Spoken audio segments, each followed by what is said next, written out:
Okay, after about 4.5 years, I'm finally done, at least with phase one. This is a 1989 Club Car DS. It was a 36 volt resistor cart.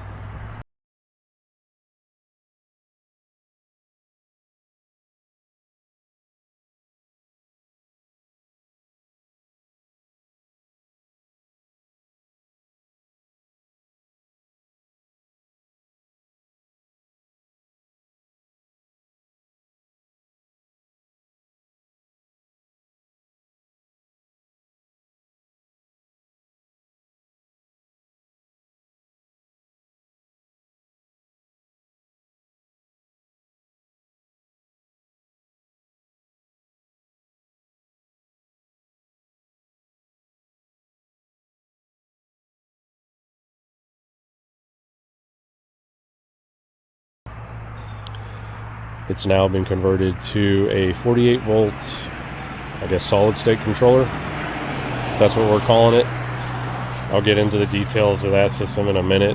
Just walking around it, it's got a 6-inch steel ENG lift. I know everybody craps on those types of lifts because of the Heims. The Heims actually upgraded to chromoly, and then I have those Speedway retainers in there, so hopefully if they do break, should be a little bit of an insurance on it not completely destroying the cart, or wrecking us anyways. And then the wheels are Mad Jacks. Man, I can't remember. I think they're, what are they, 15s?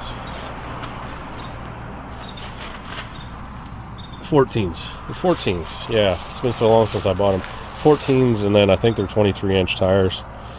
The suspension and the tires will probably be upgraded in a subsequent phase, but for right now it's good. It rides good. I don't have any issues with it. The fender flares are steel ENG too, so the lift kit, the fender flares, the flip kit are all steel ENG.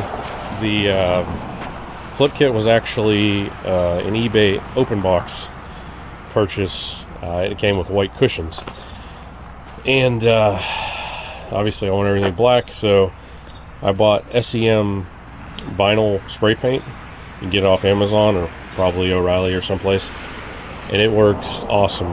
It goes down in one coat pretty much. I think I put 2 on here.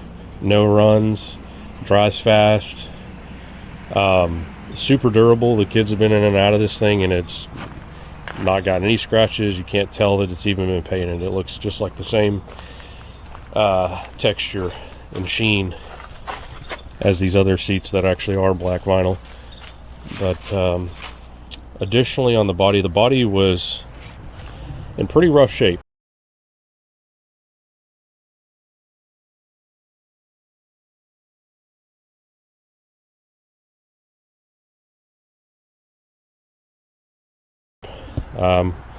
I'll try to put still images in this video of kind of before and after to give you an idea, but fiberglassed in a lot of that part, like cracks, big holes, whatever. There are several of them. And then I used Raptor liner on the body and this bumper. This bumper is custom. It's actually, aside from this top bar is just a 1-inch piece of tube from Atwood's, but the remainder of it is actually a teeter frame that I got at auction for $1. And a teeter is just one of those, I don't know if you call it an exercise machine or what, but you get in it and flip upside down, and I guess it's supposed to help your spine out or something. But anyways, I didn't have any use for it because it didn't come with any other parts, so I just cut it up and made the bumper out of it. And it's got a hitch. The hitch is going to be primarily a cooler holder, for a cooler holder. And then obviously that winch is just a Badland unit from Harbor Freight. The lights, I didn't really like how most of the light kits were. They're kind of big and bulky, and they look just slapped on there. And I haven't gotten around to making any 3D print any bezels or anything for these, but these are just, they're driving lights, so they project out in a flat pattern. but I just cut out some holes and put those in there. I got them off Amazon. The turn signals, to try to make this as street legal as you can. I'm in Texas, so there's a handful of things you got to do here to make it quote unquote street legal on like 35 mile per hour and lower roads or whatever it is. But these these are for a side-by-side, like a razor, I guess. They integrate the turn signals obviously, and they can flip out, so if I hit a branch or something, it ain't gonna damage it too bad. The windshield, the rear view mirror, the seatbelt kit, and these rear seat or armrests are all 10 LOL products, as well as actually that front basket is too, with the lockable, or latchable, I should say, latchable lids. So the seat belts, that's another thing you're supposed to have on them. They're I just got the kit. I didn't like how the actual bars were made. They seem real flimsy. They almost seem like about this gauge of material that mounts the seats together. So I fabricated that seat belt bracket that kind of sits in the center of the seat and provides more stability to both the rear and front seats, and then positions the actual seat belts themselves a little further back, so you're not kind of running up against them. They're kind of out of the way. And then my golf club bag holder here is stowed away with these Harbor Freight. I don't know how long they had them at Harbor Freight. I just seen them, but they're basically kind of like a shovel holder. So if you bolted them to a Jeep or some other vehicle and you wanted to hold some type of, pickaxe or shovel or whatever it may be, axe even, they're like $2 something at Harbor Freight, and they work pretty well. Just mounted that there out of the way. The tail lights are universal Morimoto tail lights, so they're 3-wire. They're super bright, and those lenses are actually glass, so they're really nice. They're about, I think, $50 a piece. You might catch them on sale for $40 a piece. So the roof, since I could buy maybe another motor almost, or get a lot of the way there, I opted to reuse the stock roof in the front, and then I used a kennel liner for Matt Woods, which I don't know that you could tell that's what that is by just looking at it, but I built the frame out of just some steel I had here, and then the hardware's all stainless, and then that's like I presume it's polyethylene kennel liner. I just cut the back off and use this rubber gasket to seal it up against the stock roof to give the kids some bit of protection from rain and sun. And then the fire extinguisher, I've seen vehicles catch on fire. I just seemed like a good idea. This is a quick release that you can get off Amazon. You just pull it out and the whole contraption comes off. And then those are just some T-bolt clamps some black ones I got off of Amazon. So moving on to the electrical side, I guess. Like I said, the controller is a 48 volt Ultrax, and it's going to be dirty in here. All the battery cables are 2-aught, and I made all those. You can also see that relay. There is a post buried on Buggy's Gone Wild by Sergio, where he kind of quick sketched how to wire that in, and I guess there's a couple of people or a few people that have done it. It took a while for me to figure that out, being more of a complete novice on some of this stuff, but I do have a diagram for all of this stuff, how I wired it up. But basically what that does is it controls the switching of the solenoid if you've pressed the pedal, it sets that relay for 10 seconds. I have it set for 10 seconds, and it'll prevent it from constantly clicking on and off, or opening and closing, I guess, once you let off and on the pedal, the go pedal. And hopefully should kind of prolong the life of those components. And additionally, the circuit also provides safety from I guess switching gears while you have the pedal depressed. Excuse me.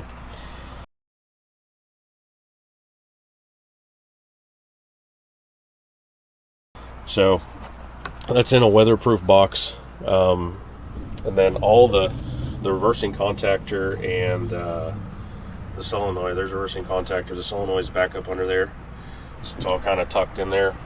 You can see the fuse there, and then I have kind of separate systems for all the lights and everything. 12 volt lighting or signal wise is running off this left hand side converter, and there's a fuse block right there, and then the stereo's running off a separate one, and the amp there is that Kenwood unit. So that's underneath there. The stereo is some Polk 6.5s, and the stereo unit is a Bose. I already said it. I guess it's Bose. All of it's marine, and then there's a I forget what the name of it is, but whatever the antenna is, that's basically just a wire, and it's not like hard. It's not like a hard antenna or a wired one or a cold one or whatever. If I wanted to listen to the radio, which I don't typically do, so it's not like I obviously going to use it very much. But and then, like I said, the subwoofer is a 10-inch Polk, and all the stereo stuff I just got off Amazon. Most of it came off, except for the amp, was Amazon Warehouse, I believe, so it got a little bit of a discount on it. It's all marine stuff. The subwoofer box is a custom box I made out of fiberglass.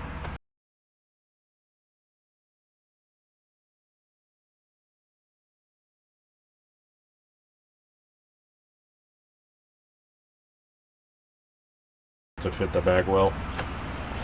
And as far as lighting goes, all of these switches, minus the USB charger here. The USB charger was from Amazon, but the rest of these switches are from New Wire Marine. Some of them are custom, as you can see. They can make custom etched rocker covers for you if you had something specific you wanted to do. The custom nature of the headlights and signal lights. So this one didn't come with the switch. Kind of almost has the headlight switch kind of has a provision for it where it's got 3 positions and you can feel it, but it's only wired for 2 of them. So it doesn't have like running lights that you would find in a car or a truck, which I wanted. So what I wanted to do is have my parking lights on, which I can do with this switch here. And you'll see my turn signal lights will turn on, as well as my tail lights. And then if I click the headlights on, it retains the signal lights and the tail lights, and also turns the headlights on as you kind of have in a regular vehicle. And that's done through a couple of relays and some diodes, basically, to accommodate that. And then the turn signals still work too if you do that. So that circuit's also been documented. You need to just do a whole circuit diagram of the whole cart, but it's considerable. There is a ton of wiring to do in these things. And then the cockpit lights and the undercarriage lights are actually the same type of light off Amazon, just these 3-pack ones. And these were neat because I'm using them with just VHB tape, and then the wiring's just zip tied in there right now, but they also have provisions right here. You'll probably not be able to see what I'm on. They have provisions right there to actually screw them in too if that tape isn't holding them. But those lights are the same on the cockpit as well as the underside, the undercarriage. And I wanted the undercarriage just so somebody's stepping down at night, you know, they're going to trip over something, or if I need to look at something under there to work on it, which has already happened, they're great for that. I don't have to hold any lights up. It just illuminates the entire bottom of them. And there's 8 of them underneath the cart, and then under in the cockpit, quote unquote, has 4 of them. And it's like the sun pretty much whenever it's pitch black out, which is nice. And then the handles, just these kind of holding handle, they're just riv nuts, some stainless steel riv nuts that are holding them in with stainless steel bolts, and they're just generic. I guess their build is kayak handles, you know, or, you know, you put them on anything basically, and they work pretty well. They're pretty solid. When they're bolted in there, you can shake the whole cart with them, just like everything else. These were done here on the rear roof, kind of as another grab handle option. And then I think the only other thing would be is that I had some lights left over that were the same type, so I just used these little cabinet switches and provided some glove box lights there as well. At night you can actually see what you're doing. It's not as bad on the small one, but that one over there, the passenger side, is bigger and seems like it's a black hole. Things just get lost in it. But yeah, other than that, that's about it. And like I was saying, the subsequent phase, I'm going to upgrade the motor, obviously. I think that's probably what everybody would probably do in this scenario, just to get a true 48 volt motor. More concerned probably about the torque really than just maximum speed. It runs pretty good as it is now. And then I'm going to address the suspension at some point and go long travel is kind of what I'm looking at, and then something custom in the back. But yeah, it took a long time. I finally got it done. Works great, and it's been a really good learning experience. If you got any questions, just post them below.